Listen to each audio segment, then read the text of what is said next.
اعوذ باللہ من الشیطان الرجیم، بسم اللہ الرحمن الرحیم۔ السلام علیکم، آپ دیکھ رہے ہیں جسمانی ولاگ اور میں ہوں ادریس الرحمن۔ آج اب اس وقت 13 تاریخ شروع ہو چکی ہے اور دن ہفتے کا ہے۔ پچھلے 3 دن پاکستان میں اس حوالے سے بہت عجیب رہے۔ پاکستان کی تاریخ میں ان ایام کو یقینی طور پر کوئی اچھے الفاظ میں یاد نہیں رکھا جائے گا، بلکہ یوم سیاہ کے طور پر بھی رکھا جائے گا کہ ان 3 دنوں میں جو پاکستان میں چیزیں ہوئیں، تو اس صارف کے بارے میں تو میں ابھی آپ سے اس میں ولاگ میں بات نہیں کر رہا۔ میں اسپیشلی آپ سے 9 تاریخ 9 مئی 2023 کو پیش آنے والے ایک اہم واقعے کی طرف مبذول کرانا چاہتا ہوں۔ 9 مئی کو عمران خان صاحب کو گرفتار کیا گیا اور اس میں گرفتاری کے بعد پاکستان بھر میں ان کی حمایتیوں نے جو ہے پروٹیسٹ کیا۔ تو اسی پروٹیسٹ میں کچھ پروٹیسٹر ہی میں کہوں گا، چلیں یا ان کی تعداد تو میں سینکڑوں میں کہوں گا، وہ لاہور کینٹ میں ایک جگہ پہنچے اور اس جگہ پر دھاوا بول دیا اور اس کو تباہ و برباد کیا۔ یہ مناظر تو آپ دیکھ چکے ہیں۔ یہ گھر جو تھا یہ کور کمانڈر لاہور کی ریزیڈنس تھی، لیکن یہ صرف کور کمانڈر کی ریزیڈنس نہیں تھی، اس کو جناح ہاؤس بھی کہتے ہیں۔ یہ 53 بنگلہ نمبر 53 کے نام سے جانا جاتا ہے۔ تو میں آپ سے یہ شیئر کرنا چاہوں گا کہ بنگلہ نمبر 53 کو، جو کہ مال روڈ پہ واقع ہے، کچھ جناح ہاؤس کیوں کہتے ہیں؟ جناح کا کیا اس کا قائد اعظم محمد علی جناح کے ساتھ کوئی لنک ہے؟ تو آج کی اس ولاگ میں میں اس حوالے سے بات کروں گا، کیونکہ بنگلہ نمبر 53 المعروف جناح ہاؤس جو ہے، وہ کہتے ہیں کہ اب اس قدر برباد ہو چکا ہے کہ شاید اب وہ رہائش کے قابل نہیں رہا، یا اس کو رہائش کے قابل رکھنے کے لیے شاید اس کو نئے سرے سے تعمیر کرنا پڑے۔ جو رہائش گاہ کور کمانڈر لاہور کے زیر استعمال ہے، اس کو جناح ہاؤس کہتے ہیں، اور یہ واقعتاً جناح ہاؤس جو ہے قائد اعظم محمد علی جناح کی زیر ملکیت تھی۔ قائد اعظم نے یہ پراپرٹی 1943 میں موہن لال بیشن سے خریدی تھی۔ اس وقت یہ پراپرٹی منسٹری آف دفاع کے زیر اثر کرائے پر تھی، اور اس میں ایک انگریز فوجی افسر رہا کرتے تھے۔ تو اب اس کے حوالے سے یہاں تک تو یہ بات ٹھیک ہے، یہ قائد اعظم کی پراپرٹی تھی اور قائد اعظم نے 1943 میں یہ خریدی تھی۔ تو اس کے بعد کی جو آگے کہانی ہے، یہ اس کے مختلف ویو ہیں۔ ایک ویو یہ ہے کہ جو اس کوٹھی میں قیام پذیر ایک لیفٹیننٹ جنرل نے اپنی کتاب میں اس کا ذکر کیا کہ جب وہ پوسٹ ہو کر لاہور میں آئے تو وہ یاد کرتے ہیں کہ یہ گھر جو ہے یہ قائد محمد علی جناح کی ملکیت تھا، اور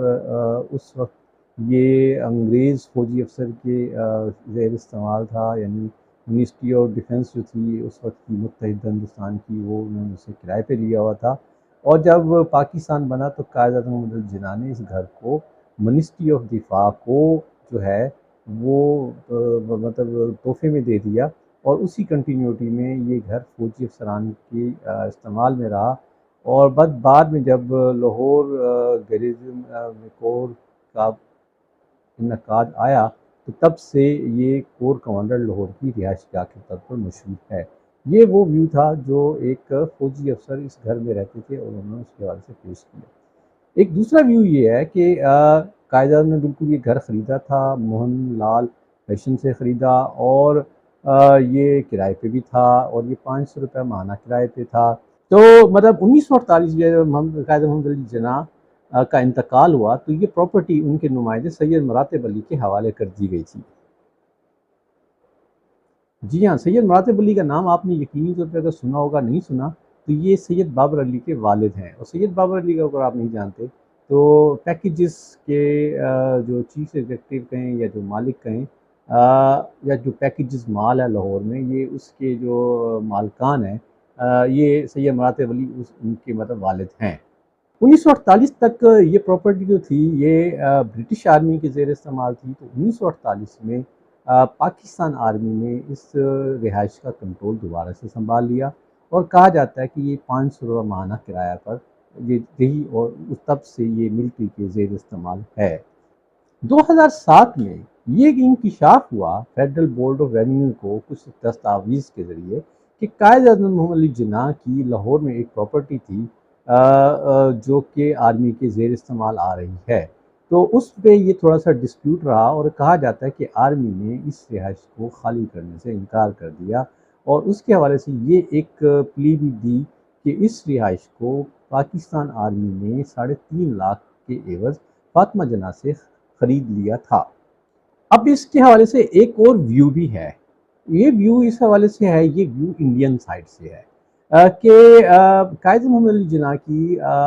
پراپرٹیاں جو تھیں وہ ممبئی، لاہور اور کراچی میں تھیں۔ ممبئی میں ان کی ایک رہائش جو تھی جو انڈین گورنمنٹ کے حوالے کے پاس ہے، تو اس حوالے سے پاکستان برسہ برس یہ کوشش کر رہا تھا کہ انڈیا کو اس کو جو ہے پراپرٹی کو پاکستان کے حوالے کر دے اور پاکستان اس کو ایز اے کنسولیٹ بلڈنگ کے طور پہ یوز کرے۔ جب انڈیا نے اس چیز سے انکار کیا تو پاکستان نے پھر اس کو یہ کہا کہ وہ اس کو ایک میوزیم بنانا چاہتا ہے۔ تو بہرحال جب یہ سارا ڈسپیوٹ انڈیا پاکستان چلتا رہا تو اسی اثنا میں جب لاہور کے جناح ہاؤس کا معاملہ کھلا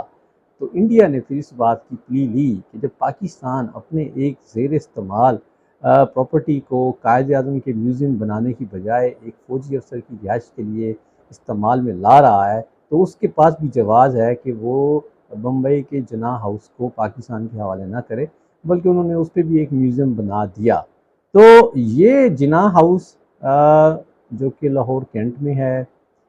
اس کی بڑی تاریخی اہمیت ہے۔ اب جب کہ پی ٹی آئی کے پروٹیسٹرز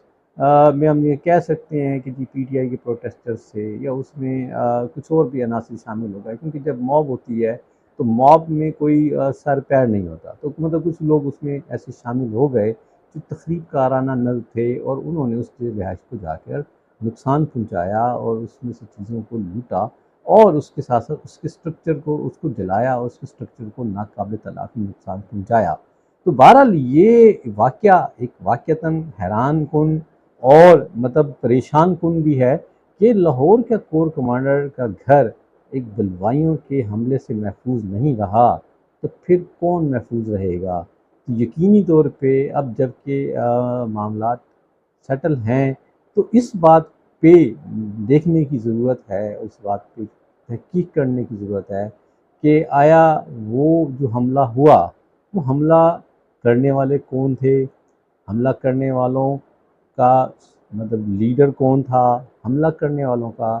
ماسٹر مائنڈ کون تھا، اس سارے میں سہولت کار کون تھا۔